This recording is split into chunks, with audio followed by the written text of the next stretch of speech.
Good morning, and welcome to your morning cereal.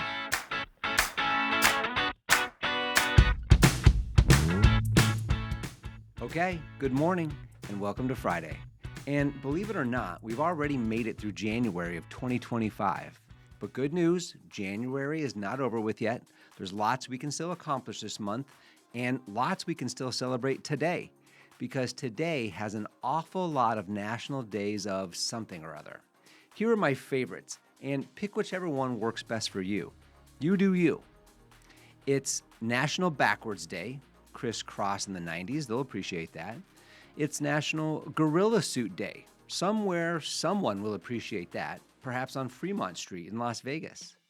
It's also National Fun Day at Work Day, National Hot Chocolate Day, and my personal two favorites, it's Hell is Freezing Over Day. So I'm expecting some really good luck to come my way, and a special happy Scotch tape day to everyone out there.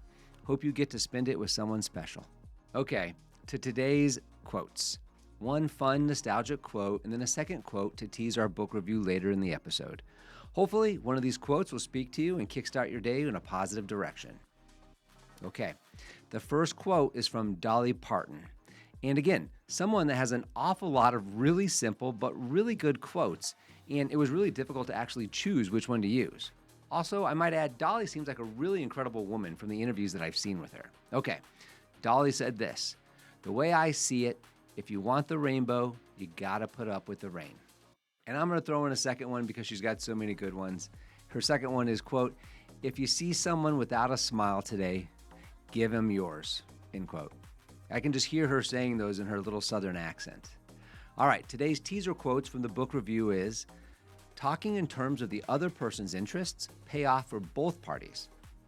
As usual, we'll unpack that here in just a few minutes during the book review segment, but first, let's jump into our usual dose of fun and historic facts from this day in history. Today's news facts and birthdays are for January 31st. In 1865, Congress passed the 13th Amendment of the U.S. Constitution, abolishing slavery in the United States. In 1919, Jackie Robinson was born. He famously broke the color line when he became the first African-American baseball player in the modern era, playing for the Brooklyn Dodgers. In 1933, the show The Lone Ranger, it debuted on a Detroit radio station.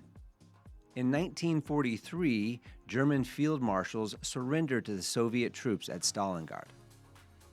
And in 1949, the first U.S. daytime soap on TV, These Are My Children, it debuted on NBC.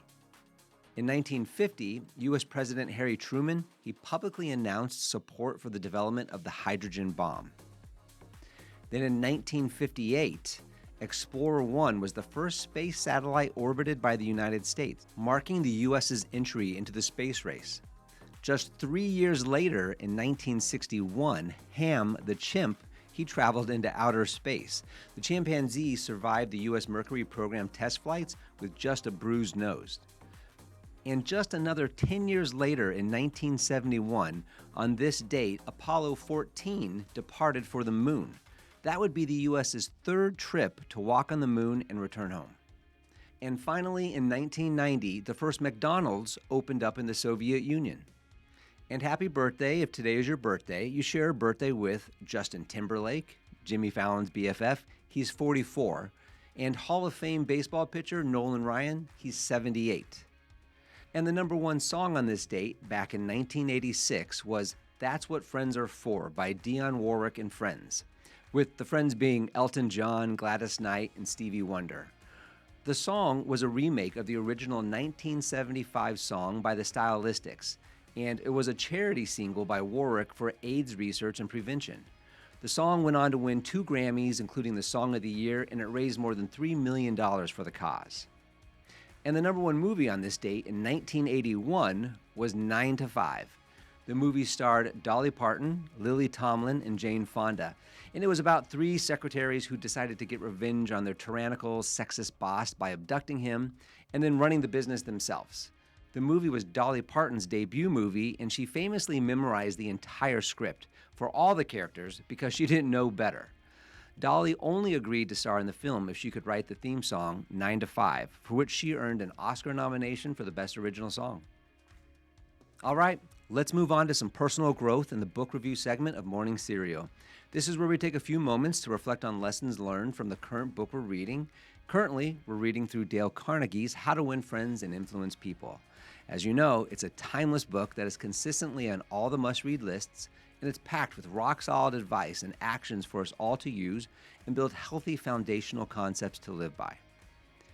And yesterday we finished reading Chapter 4 of Part 2, which was entitled An Easy Way to Become a Good Conversationalist.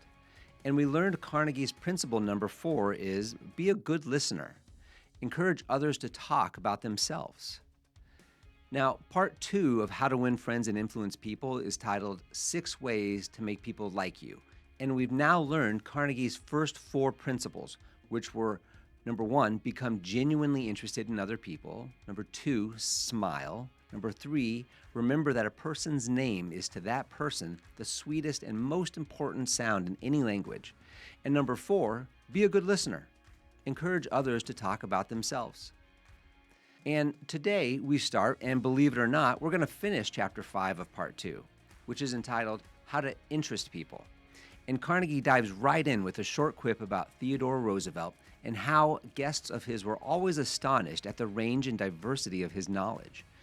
No matter whom he was talking with, whether it be a factory worker, a cowboy from Texas, a politician, or an international diplomat, Roosevelt always knew exactly what to say. The secret? Well, Roosevelt took the time to stay up late the night before he had guests, reading and studying the subject that he knew his guests would be interested in. And Carnegie said, quote, Roosevelt knew, as all leaders know, that the royal road to a person's heart is to talk about the things he or she treasures most. End quote. Carnegie next remarks on how a professor of literature at Yale, William Phelps, learned this lesson early in life. At just 8 years old, young Phelps met a lawyer at a dinner he attended at his aunt's home. And at some point, young Phelps found himself in an interesting conversation with a lawyer about boats, which Phelps was particularly interested in at the time. Once the dinner party had ended, Phelps had spoken with his aunt with such enthusiasm about the lawyer, and his aunt informed young Phelps that the lawyer had zero interest in boats, but he spoke to the young boy about them because, quote, he is a gentleman. He saw you were interested in boats, and he talked about the things he knew would interest and please you. He made himself agreeable, and the professor never forgot that lesson, end quote. In another example, a Boy Scout leader was hopeful he could have the executive of a large company pay the way for one of his scouts to attend a big scout event in Europe. And he heard that the executive had written and canceled a check for $1 million and had it framed in his office. Well, the Boy Scout leader started the conversation off by asking about the $1 million check and how his boys would be impressed he saw such a huge check and how it all came about. Carnegie's point, the Boy Scout leader didn't start the conversation with asking for what he wanted. He, quote, talked in terms of what interested the other man, end quote. The businessman ended up paying to send 5 scouts and the leader for an extended period of time, along with other things that were above and beyond.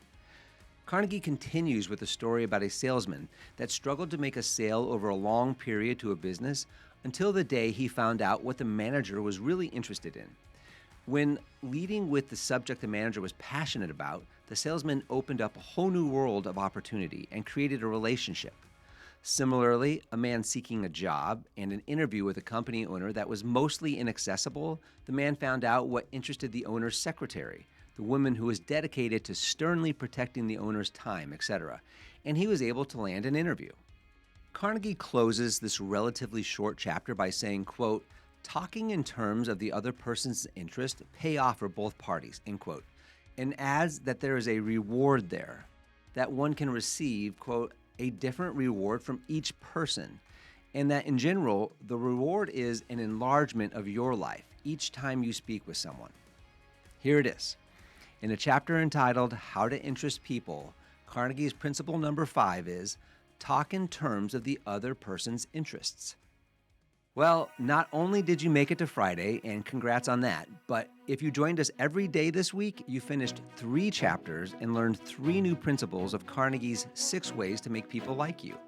Principle number 1, become genuinely interested in other people. Number 2, smile. Number 3, remember that a person's name is to that person the sweetest and most important sound in any language. Number 4, be a good listener. Encourage others to talk about themselves. And now number 5, talk in terms of the other person's interests. Okay, come back next week as we start the final chapter in part 2. And chapter 6 is entitled, How to Make People Like You Instantly.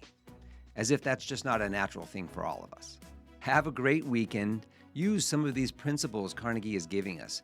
Start with baby steps if need be. Thanks for joining today. We'll see you next week, and have a fantastic Friday. Don't forget to follow and subscribe to the Morning Serial podcast on the One Life Live It channel. You can find more episodes and videos by visiting our YouTube channel and the website at Sean Inglis and at SeanInglis.com, where you can also follow our other podcasts, the Mr. and Mrs. Inglis podcast and the Life Happens podcast. In these other podcasts, we'll dive deeper into everyday issues, self-improvement and well-being, business and finance, and we welcome special guests too. So join us. It'll be a good time, I promise. Thanks again for listening. Have a fantastic day, and we'll see you tomorrow.